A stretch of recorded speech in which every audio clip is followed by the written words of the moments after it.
عازمین حج کو اخراجات کی پہلی قسط جمع کرانے 15 فروری تک سہولت، دستاویزات و پاسپورٹ 19 فروری تک جمع کرائیں۔ حج کمیٹی آف انڈیا نے حج 2024 کے منتخب عازمین حج کے لیے سفری اخراجات کی پہلی قسط کی ادائیگی کی تاریخ میں توسیع کر دی ہے۔ Chief executive officer Liaquat Ali افقائی نے اس سلسلے میں ایک سرکولر جاری کیا ہے اور اطلاعات دی ہے کہ منتخب عازمین حج 15 فروری تک سفری اخراجات کی پہلی قسط کے طور پر 81,800 روپے جمع کر سکتے ہیں۔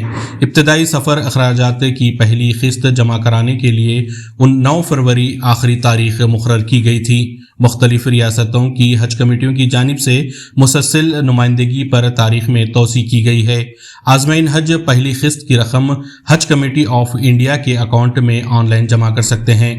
منتخب عازمین حج کو متعلقہ حج کمیٹی کے پاس 19 فروری تک جن دستاویزات کو جمع کرانا ہے، ان میں حج درخواست فارم، سیلف ڈکلیریشن، رقم کی ادائیگی سے متعلق pay slip, medical screening and fitness certificate اور ریجنل انٹرنیشنل پاسپورٹ شامل ہیں۔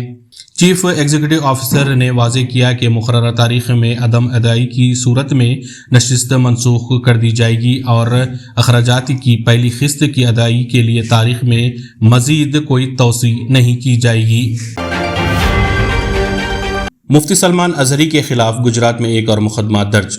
مولانا مفتی سلمان اظہری کے خلاف گجرات میں ایک اور مقدمہ درج کر لیا گیا ہے۔ ہندوتوا انتہا پسندوں کی جانب سے ان پر نفرت انگیز تقریر کرنے کا الزام عائد کیا جا رہا ہے۔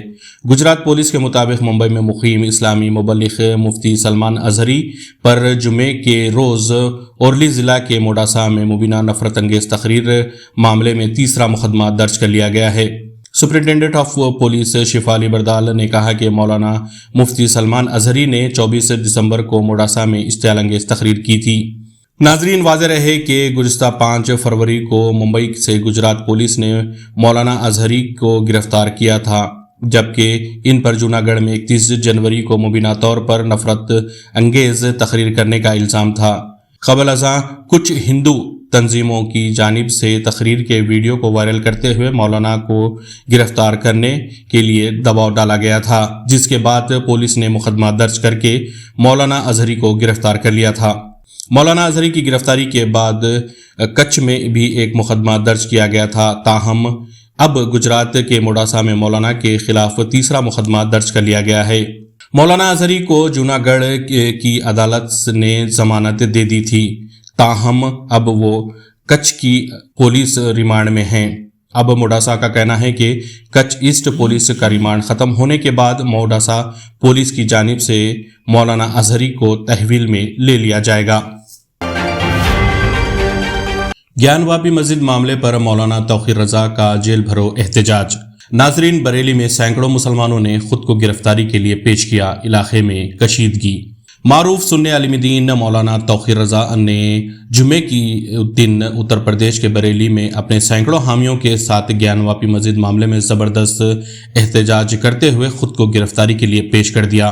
گزشتہ روز انہوں نے مسلمانوں سے گیان واپی مسجد کے معاملے پر بریلی میں جیل بھرو احتجاج کرنے کی اپیل کی تھی۔ اتحاد ملت کونسل کے سربراہ توقیر رضا خان کے سینکڑوں حامیوں نے آج بریلی کی سڑکوں پر جیل بھرو احتجاج کیا، جس کے بعد علاقے میں کشیدگی دیکھی گئی۔ وہیں پولیس کے مطابق شاہمت گنج محلے میں مبینہ طور پر پتھراؤ کا واقعہ پیش آیا، جس کے نتیجے میں ایک شخص بھی زخمی ہوا ہے۔ ضلع مجسٹریٹ نے اس سلسلے میں FIR درج کرنے کی ہدایت دی ہے۔ قبل ازاں مولانا توقیر رضا نے گیان واپی مسجد معاملے پر جیل بھرو احتجاج کرنے کی کال دیتے ہوئے مسلمانوں سے رضاکارانہ طور پر گرفتاری دینے کی اپیل کی تھی۔ مولانا توقیر رضا کی کال کے بعد آج صبح سے ہی میں سیکیورٹی کے سخت انتظامات کیے گئے تھے۔ مولانا توقیر رضا خان نے جمعے کی سہ پیر خود کو گرفتاری کے لیے پیش کرنے کیا گیان واپی معاملے میں اپنے شدید احتجاج کا بھی اظہار کیا۔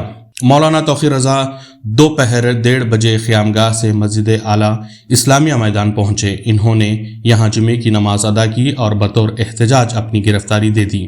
مولانا کو بعد ازاں رہا کر دیا گیا۔ مولانا کے ساتھ سینکڑوں مسلمانوں نے احتجاج کیا۔ उत्तराखंड में मस्जिद और मदरसे के इंतजाम पर तशद्दुद में 5 हलाक। जी हाँ नाजरीन, उत्तराखंड के हल्द्वानी में जुमेरात को मस्जिद और मदरसे पर इंतजामिया की जानिब से बुलडोजर चलाए जाने के बाद पैदा कशीदगी जुमे को मजीद बढ़ गई। मुसलमानों के एहतजाज और इनको रोकने के लिए फोर्सेस की कार्रवाई के नतीजे में 5 अफराद हलाक हो गए हैं और 14 दिगर को शदीद जख्म आए हैं। इनकी हालत नाजुक बताई गई है। इस जिले में इंतजामिया ने तजावीज़ के खिलाफ कार्रवाई बताते हुए गुज़िश्ता रोज मदरसा और मस्जिद को मुनहदम कर दिया था। इसके साथ ही हालात बिगड़ गए हैं। बड़े पैमाने पर एहतजाज शुरू हुए, जिसे देखते हुए जिला मजिस्ट्रेट ने कर्फ्यू नाफिज कर दिया था और इशरार को देखते ही गोली मार देने का हुक्म भी जारी किया गया। आज जुमे के मौके पर मुसलमानों की जानिब से एहतजाज में शिद्दत पैदा हुई और एहतजाज कई जगह पर तशद्दुद हो गया। फोर्सेस ने ताकत का इस्तेमाल किया और फायरिंग भी की गई। इंतजामिया ने इंटरनेट सर्विस मुअत्तल कर दी है और सारे मुतासिरा इलाकों में स्कूल को ताहुकुम सानी बंद रखने का हुक्म दिया गया है। इसी दौरान चीफ मिनिस्टर पुष्कर सिंह धामी ने मुतासिरा हल्द्वानी का दौरा किया और हालात पर तफसीली जायजा लिया है। एहतजाज के मकामात पर गाड़ियों और दिगर अमला को नजरातीश किया गया है। गाजा जंग पर खलीजी ममालिक का एक अहम सिफारती इजलास। नाजरीन, सऊदी अरब की दावत पर खलीजी ममालिक ने जुमेरात के रोज़ एक अहम सिफारती इजलास मुनक़िद किया, जिसमें खलीजी ममालिक ने गाजा में 5वें माह में दाखिल हो चुकी गाजा में जारी इजरायली जंग का जायजा लिया है। अहम सिफारती इजलास ऐसे वक्त में तलब किया गया जब एक तरफ गाजा में जंग 5वें माह में दाखिल होने के बावजूद पूरी शिद्दत दिखा रही है, दूसरी जानिब पूरा खित्ता कशीदगी से खतरे में है। इजलास में मुत्तहद अरब अमारात, खतर, मिस्र, उर्दन और PLO के नुमाइंदे समेत आला सिफारतकारों ने शिरकत की है। वाज़ेह रहे कि इन दिनों एक तरफ गाजा में जंगबंदी के लिए कोशिशों में अमेरिका समेत खतर और मिस्र भी शामिल हैं, जबकि अमेरिकी वज़ीर ख़ारजा एंटोनी ब्लिंकन मशरिक़ी वस्ते का 5वां दौरा कर चुके हैं। इन्होंने खलीजी ममालिक की क़ियादत से भी तफसीली तबादला ख्याल किया है। ताहम सऊदी मेज़बानी में होने वाले अहम सिफारती इजलास में ज़ेर बहस आने वाली तफसीलात जारी नहीं की गई हैं। अहम सफारती इजलास के मेज़बान सऊदी अरब का मुसलसिल मौकूफ रहा है कि फ़लस्तीनी मसले का हल फ़लस्तीनी रियासत के क़याम में ही ममज़र है। ऐसी फ़लस्तीनी रियासत जिसमें मशरिक़ी यरूशलेम भी शामिल हो। ममलिकत के मौक़ूफ़ का ताज़ा इजहार वज़ीर ख़ारजा ने भी किया है।